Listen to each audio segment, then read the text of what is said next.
We remain steadfast in our commitment in delivering local news that matters. Stories that inspire.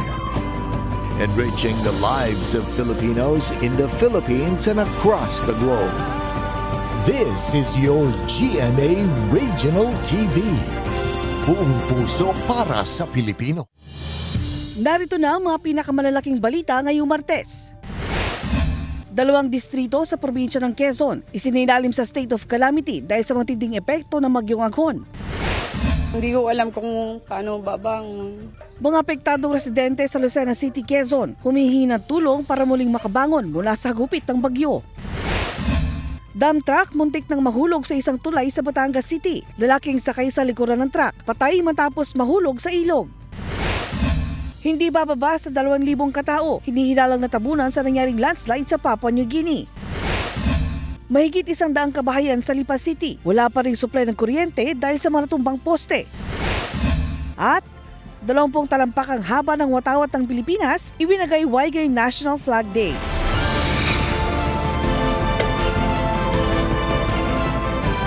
Ito ang GMA Regional TV, Balitang Southern Tagalog. Magandang hapon mga kapuso, narito na ang Balitang Southern Tagalog. Hatid namin ang mga pinakamalaki at pinakahuling balita sa Timog Katagalugan. Live mula rito sa GMA Batangas Station, ako po si Ace Medrano. Humihingi ng tulong ang mga apektadong residente sa Lucena City, Quezon para muling makabangon mula sa hagupit ng bagyong Aghon. Para sa detalye, nakatutok live si Denise Abante. Denise.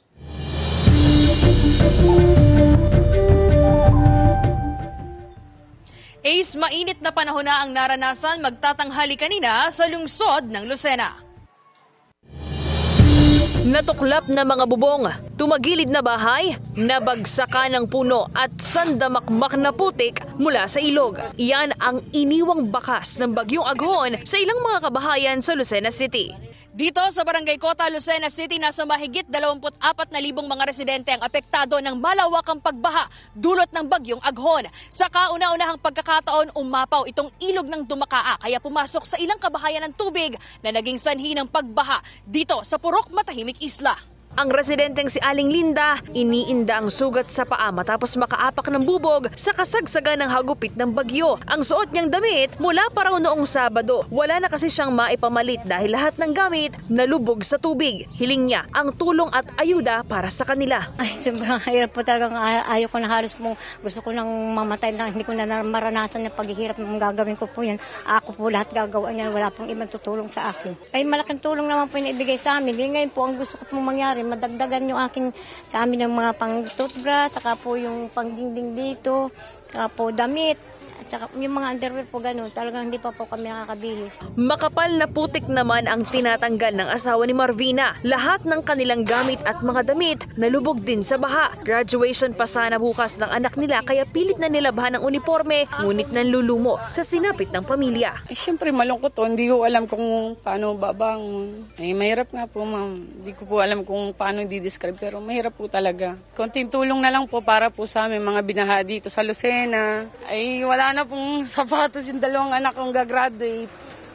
Ayun o, naglabaw ako ng uniform para po bukas. May raos lang, okay na po yun. Nakahanda namang umalalay ang pamunuan ng barangay sa mga tulong na maaaring ibigay sa mga apektadong residente. Nilalang po namin yung pangangailangan po ng nasasakupan ng Barangay Kota.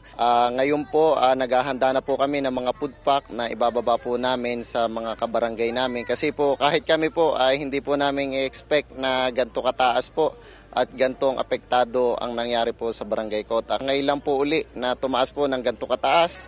Pagkain, malinis na damit at mga gamit sa bahay ang pangunahing hiling ng mga taga-Barangay Kota para makapagsimulang muli mula sa hagupit ng bagyo.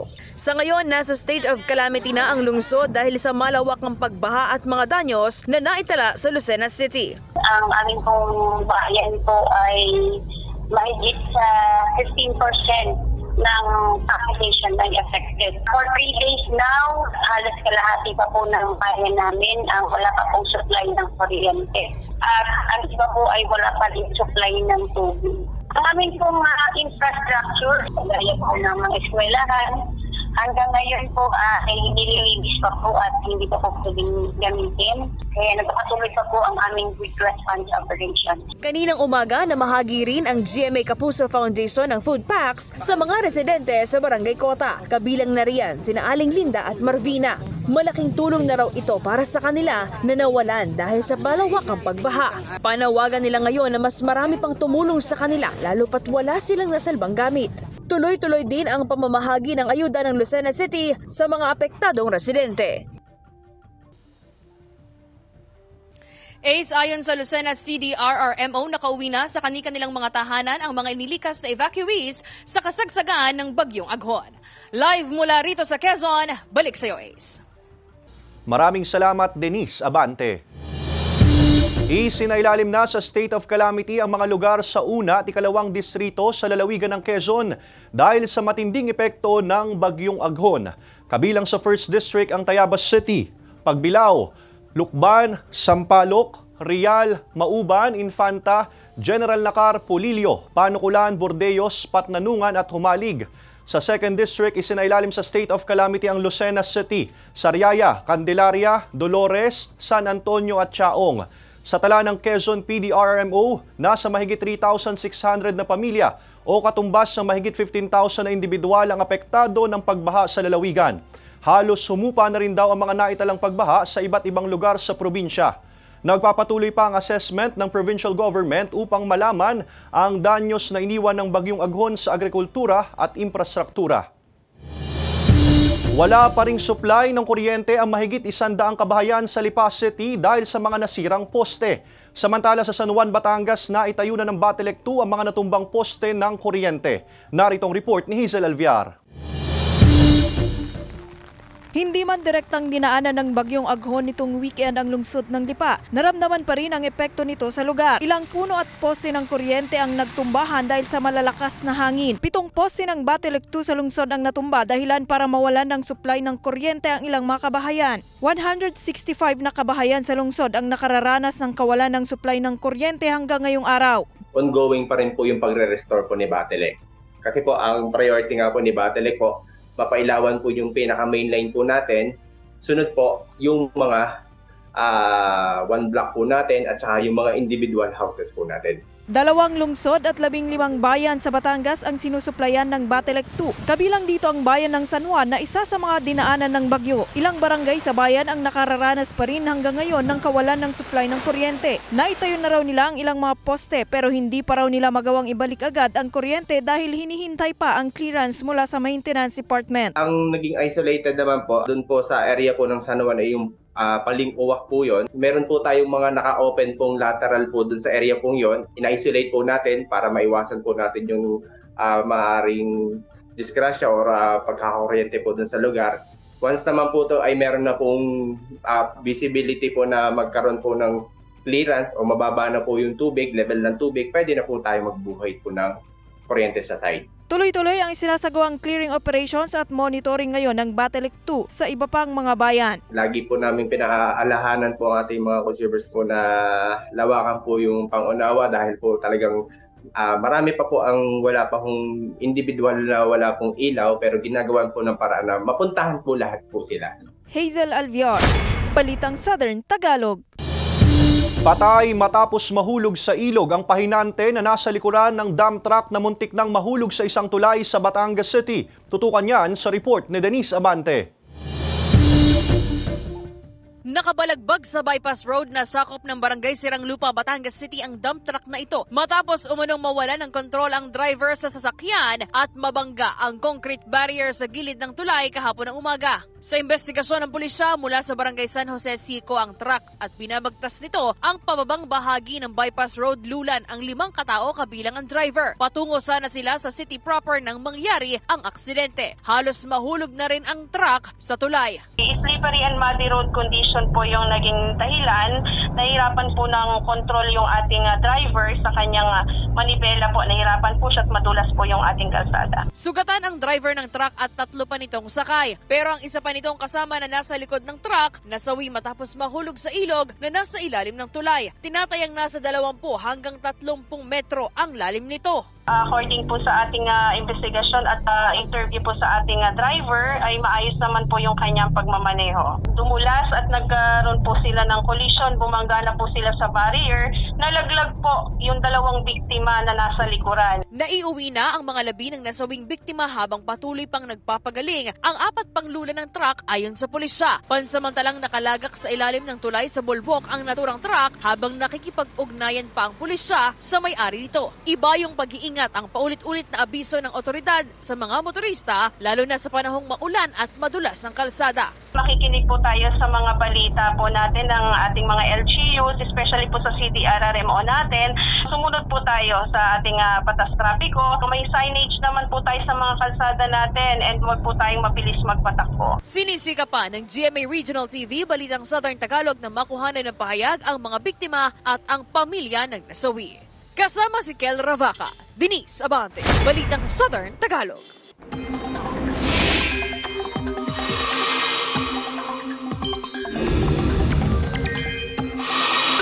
Mga kapuso, malapit nang lumabas ng Philippine Area of Responsibility ang bagyong Aghon.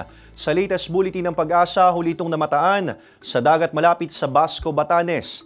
Wala nang nakataas sa signal sa anumang bahagi ng bansa, pero may tsansa pa rin ng ulan sa ilang lugar dahil sa thunderstorms at southwesterly wind flow. Bukas, araw ng Miyerkules pa rin, inaasahan ang tuluyan itong paglabas sa PAR. Sa datos ng Metro Weather, may mga pag-ulan din sa Mimaropa at Calabarzon. Posible ang malalakas na ulan sa Mindoro Provinces, Quezon, Marinduque at Palawan. Kaya maging handa pa rin sa banta ng baha o landslide. May chance rin ng ulan sa iba pang bahagi ng bansa. Ipinagdiwang ang taunang Lapaz, tampok ang pagsayaw ng mahigit 100 manunubli sa Agoncillo, Batangas. Tunghayan yan sa report. Nakaugalian na ng mga taga-barangay Pook sa Agoncillo, Batangas ang pagdaraos ng taunang Lapaz o Sublian tuwing huling linggo ng Mayo na nagkataon ding National Heritage Month. Pagsasama-sama ito ng mga manunubli mula sa iba't ibang lugar sa Batangas at ilang karatig probinsya. Sentro ng pagdiriwang ang Subli, isang natatanging tradisyonal na sayaw panalangin ng mga Batanggenyo bilang pagpaparangal sa Poong Santa Cruz na may kahalong awitan sa salud ng instrumentong perkusyon. Ang pagsasagwa ng Lapaz ay para makapagsublian at makapaghandog o makapag-alay ng kanilang sayaw sa ating mahal na poon. May hahalin tulad daw ang Lapaz sa tapusan ng Santa Cruzan sa paraan ng Sublian. Ngayong taon, mahigit 100 manunubli ang dumalo sa selebrasyon na nagmula sa ilang barangay sa Agoncillo, Laurel, Lemery at Calaca City sa Batangas. Mayroon din ang galing pa sa Alfonso Cavite at Lupi Camarines Sur. Ang pamanang debosyon at kaugalian, kinagisnan na raw ng mga residenteng nagpapatuloy dito, bata man o matanda. Sumusubli ako simul bata na po talaga dahil naging parte na po ng buhay ko yun at halos ang buong pamilya po namin ay talagang manunubli po. Nagsimula ako ng grade 4 po ako, then bali po 9 years old ako that time. So this time po ako ay 22 years old na. So ilang taon na rin po siguro. Bata pa ako nagsusubli na dahil ito ay tradisyon namin. Suportado naman ang aktibidad maging ng lokal na pamahalaan. Itong ating subli ay malaki na itutulong sa kabataan. Unang-una, ang ating mga kabataan ay hindi na nila naiisip yung mga masasamang gawain. Samantala, ang ilang deboto na nalangin tumaplos rin sa Poong Santa Cruz, tanda ng kanilang pamamanata at malalim na pananampalataya. Dumaan man ang mahabang panahon, mananatiling buhay ang ganitong debosyon dahil sa mga tao nagpapahalaga at nagpapatuloy sa kanilang minalang tradisyon. Marjorie Padua, Balitang Southern Tagalog. Alae! Alae! Alae! Alae! Alae! Alae! We'll definitely miss the aircon. Aircon po, baon, ganyan. Tsaka po, friends. Oo po, mamimiss ko po crush ko. Wow! Hindi, mamimiss ko yung mga klase ko, mamimiss ko yung gigising ako ng maaga para pumasok. Yun lang. Sayang, wala akong crush sa BSU. Next year po, magkakaroon na. Ano po, baon po. May mga terror pa rin po kaming prof, pero mabait naman po lahat. Sa tono po ng pananalita po, yun lang po.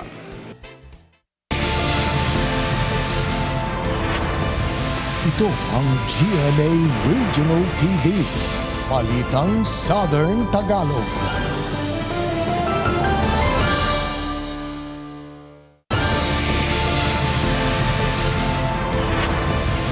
Ito ang GMA Regional TV, Balitang Southern Tagalog.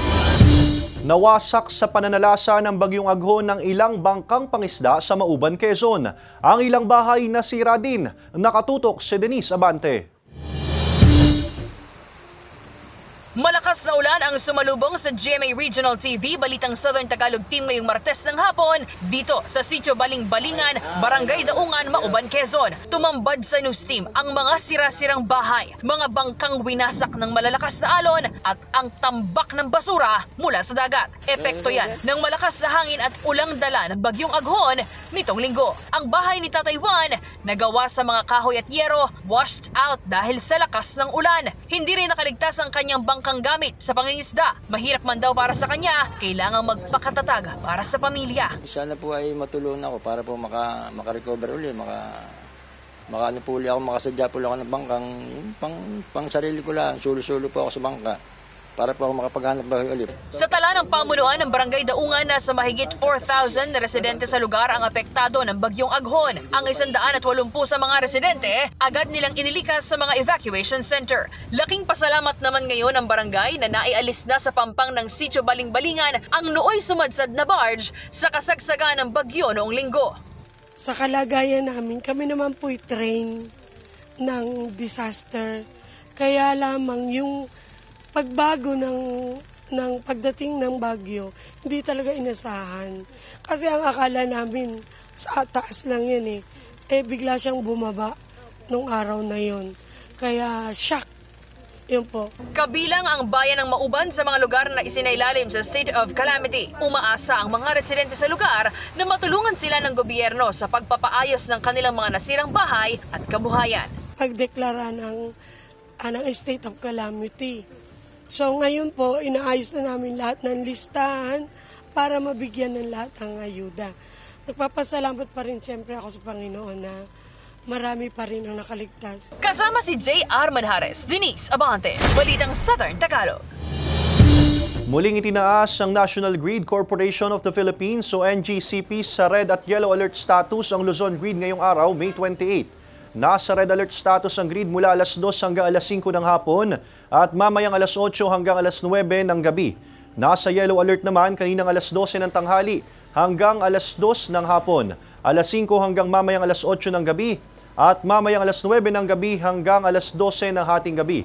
Bunsod pa rin ang pagnipis ng supply ng kuryente lalo na sa peak hours. Narito naman ang ilang tipid tips sa pagkonsumo sa kuryente. Iwasan ang bukas-sarang refrigerator dahil nakakadagdag ito sa konsumo sa kuryente. Huwag kalimutang patayin ang mga ilaw kapag hindi ginagamit. Tanggalin ang mga nakasaksak na appliances kapag hindi ito ginagamit. Gumamit ng inverter appliances at tiyakin na regular na nalilinis ang air filter ng aircon. May mahigit 18,000 deactivated voters sa lungsod ang Comelec, Batangas City. Naitala naman ng komisyon ng mahigit 7,000 newly registered at transfer of voter registration. Alamin yan sa report ni Hazel Alviar. Sa kabila ng pagpapatuloy ng voter registration sa Comelec, Batangas City, nakapagtala naman sila ng mahigit 18,000 deactivated voters dahil sa 2 beses na hindi nakaboto. Hinihikayat ng komisyon ang makabilang sa listahan ng deactivated voters na magtungo sa kanilang tanggapan para muling ma-activate at makaboto ngayong 2025 midterm elections at October 2025 barangay and SK elections. And we're giving notices sa barangay for that to that effect. You just have to reach out to them and they want to exercise their right to suffrage. Mahigit 13,000 na ang naitala ng komisyon na nagparehistro sa lungsod simula noong Pebrero. 7,000 mula dito ang mga bagong botante at ang mga nagpalipat o transfer of voter registration. For the month of April and May, we already registered 6,200 plus. That's only for 2 months. Considering the total of 13,380.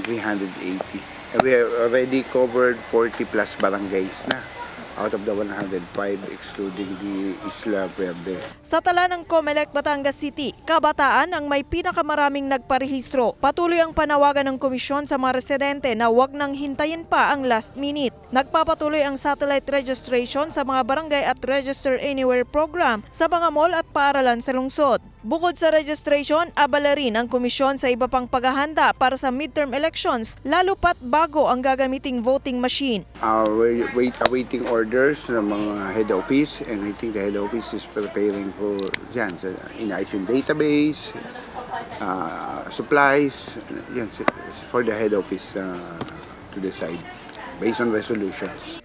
Hazel Alviar, Balitang Southern Tagalog. Alae! Alae! Alae! Alae! Alae! Alae! Yung mga yung mga lesson po na binibigay ng mga prof ko po. Nice.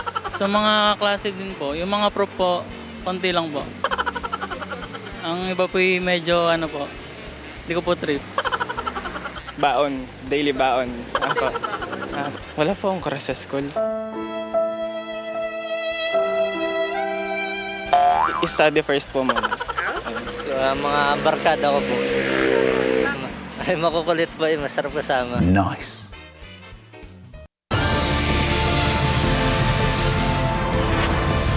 Ito ang GMA Regional TV.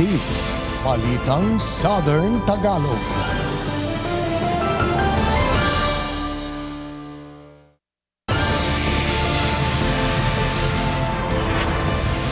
Ito ang GMA Regional TV.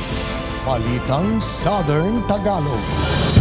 Sa Globe Balita, hinihinalang hindi bababa sa 2,000 katao ang natabunan sa nangyaring landslide sa Papua New Guinea. Samantala nasawi ang nasa 10 katao sa pananalasa ng bagyo sa Bangladesh. Ang detalye sa report.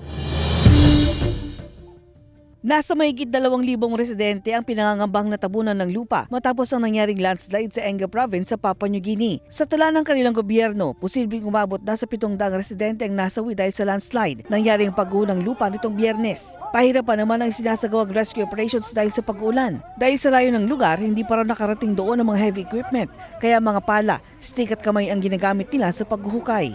Pinaplano na rin daw ng gobyerno na magtayo ng evacuation centers doon para may masilungan ang mga apektadong residente. Samantala, hindi bababa sa 10 katao ang nasawi sa pananalasa ng Cyclone Remal sa Bangladesh. Malawak ang naging pinsala ng naranasang pagbaha sa lugar. Nasira maging ang ilang mga river protection dam.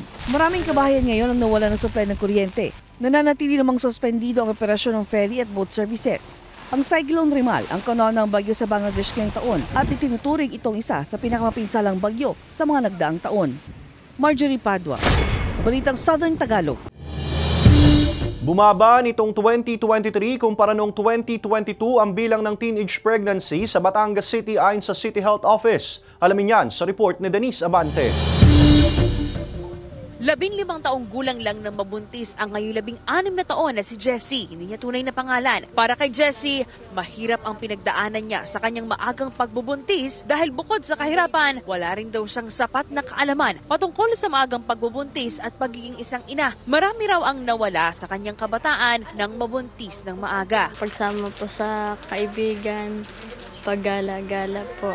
Yung nakinig po ako sa sinabi po ng magulang ko na wag pong munang mag-boyfriend. Sa datos mula sa National Demographic Health Survey 2022, bumaba ang bilang ng teenage pregnancy sa bansa sa pagitan ng edad 15 hanggang 19. Mula sa 8.6% noong 2017, bumaba ito ng 5.4% o katumbas ng 5,531 noong 2022. 805 dito ang mula sa Calabarzon habang 546 sa Batangas City taong 2022. Kahirapan at kakulangan sa sapat na edukasyon ang ilan sa mga tinitingnang dahilan ng City Health Office sa maagang pagbubuntis. Yung mga lugar kung saan talagang may mataas na kaso, syempre dito rin kasi yung mga overpopulated na lugar. Poverty, maaaring yun ang nagtutulak sa mga bata para hindi makakita ng opportunities mag-aral, magtrabaho ng maaga, maaaring result sila ng broken family. So kung hindi rin po sila magagabayan ng maayos, kaya sila napupunta sa mga risky behaviors tulad ng early sexual initiation. Malaking tulong din ayon sa CHO ang pagkakaroon nila ng regular na pakikipag-usap at mga aktibidad sa barangay upang mas mapalawig ang komunikasyon at intervention sa mga kabataan maging sa paaralan. Kamakailan lamang nagsagawa ng Adolescent Health and Development Program ang Batangas City Health Office para pagtuunan ng pansin ang problemang ito sa mga kabataan at upang tuluyan na ring mawala o mabawasan ang bilang ng teenage pregnancy sa lungsod. Meron talagang barrier pagdating sa sabi nga health-seeking behavior ng isang adolescent. Di ba parang hindi naman lahat ng bata ay comfortable na pumunta lamang sa mga health facilities. Usually ay talagang kailangan tayo ang mag-initiate noon. Ito yung way namin para nga ma-break yung mga barriers na ito tulad ng communication barrier. Si Jessie, isa lamang sa mahigit 500 dalagitan na maagang nawala ng kalayaan maging bata, makapaglaro at makisalamuha sa mga kaibigan dahil sa maagang panganganak. Umaasa ang City Health Office na sa tulong ng kanilang pagbaba sa mga barangay, matutugunan ang kakulangan sa kaalaman ng mga kabataan upang patuloy na mabawasan at mawala ang mga suliraning kinahaharap gaya ng maagang pagkakaroon ng anak. Kasama si J.R. Manhares, Denise Abante, Balitang Southern Tagalog. Aminado si Sofia Pablo na challenging ang kanyang role sa upcoming series na prinsesa ng City Jail. Samantala nag-flip-top battle sina Black Rider stars John Lucas at Ruru Madrid. Nagbabalik sa report si Hazel Alviar. Gaganap bilang si Princess, ang anak ng isang jail warden si Sofia Pablo sa upcoming afternoon series sa Prinsesa ng City Jail. Kwento ni Sofia sa lahat daw ng mga nagawa na niyang proyekto. Ito raw ang isa sa challenging na role at naiiba sa mga nagawa na niya. Pero sa kabila nito, thankful naman daw siya na nabigyan siya ng ganitong karakter. Makakasama niya dito sina Beauty Gonzalez, Dennis Laurel at Dominic Ochoa. Ang laging magkaaway na si Calvin at Elias na ginagampanan ni John Lucas at Ruru Madrid sa Black Rider. Kakaiba rin ang bonding kapag hindi sila ang nakasalang sa harap ng kamera. Kung hindi kantahan. Kami ay hardworking, pero okay lang. Wala lang ang masabi kasi pagod na nga. Flip-top battle ang pinagkakaabalahan. Pagod man sa mabibigat na eksena sa likod ng kamera na ilalabas nila ang kanilang pagiging kwela. Hazel Alviar, Balitang Southern Tagalog. Iwinagayway sa Imus City, Cavite ang 20 talampakang haba ng watawat ng Pilipinas ngayong National Flag Day. Iwinagayway rin ang bandila ng bansa sa bahay ni Marcela Agoncillo sa Taal, Batangas. Tungayan yan sa report ni Hazel Alviar. Ang pambansang watawat, simbolo at sagisag ng ating pagkabansa. Ayon sa National Historical Commission of the Philippines o NHCP, simbolo rin ito kung ano tayo noon, ngayon at sa hinaharap. Sa pagdiriwang ng National Flag Day ngayong araw, iwinagayway ang 20 talampakang watawat ng Pilipinas sa Alapan Shrine sa Imus, Cavite. Kung babalikan ang kasaysayan, sa Alapan nakamit ng mga Pilipino ang unang tagumpay laban sa mga pwersang Espanyol matapos ang pagbabalik ni Emilio Aguinaldo mula sa Hong Kong noong Mayo 1898. Dala natin ito sa mga matatagumpay na bahagi ng ating kasaysayan bilang bansa. Kung paano natin tinatrato yung ating watawat ay refleksyon ng pagtrato natin sa ating kababayan at sa ating bansa. Sa bahay ni Marcela Agoncillo sa Taal, Batangas, iwinagayway din doon ang watawat ng Pilipinas. Si Marcela Agoncillo ang nanguna sa paggawa ng watawat ng Pilipinas. Sa buong bansa, 100 lugar ang nakiisa sa simultaneous flag raising ngayong araw. Hudyat rin ito ng pagsisimula ng pagdiriwang ng Independence Day. Ito po ay magsisimula ngayong Mayo 28 at magtatapos po ng June 12, Araw ng Kalayaan. Kung ang Pasko po ay may simbang gabi at ang Holy Week ay may Kwaresma, ang ating Araw ng Kalayaan ay mayroon pong National Flag Days. Batid daw ng mga estudyanteng sina Angelica at Ann Justine ang kasaysayan sa likod ng ating pambansang watawat, kaya't lagi raw nila itong binibigyang galang. So whenever po kasi na may flag ceremony po kami, tumitingin po ako sa flag and then I always do this as a sign of respect po. Bilang pagrespeto po sa ating national flag, maipapakita ko po ito sa pamamagitan ng tamang paggamit nito at tamang paghawak at pagtutupi nito po. Ayon sa NHCP, bilang bahagi ng pagrespeto sa ating watawat, hindi ito dapat hayaang sumayad sa lupa dahil simbolo ito ng pagyurak. Kapag po siya ay gulagulanit na o kaya medyo kupas na, punit na, no? May tamang paraan po na pag-dispose nito at ito ay sa pamamagitan ng pag-cremate. Bakit po kinikremate? Kasi tinitiyak natin na yung watawat ay hindi ginagawang basahan. Kasama si Kel Ravaca, Hazel Alviar, Balitang Southern Tagalog.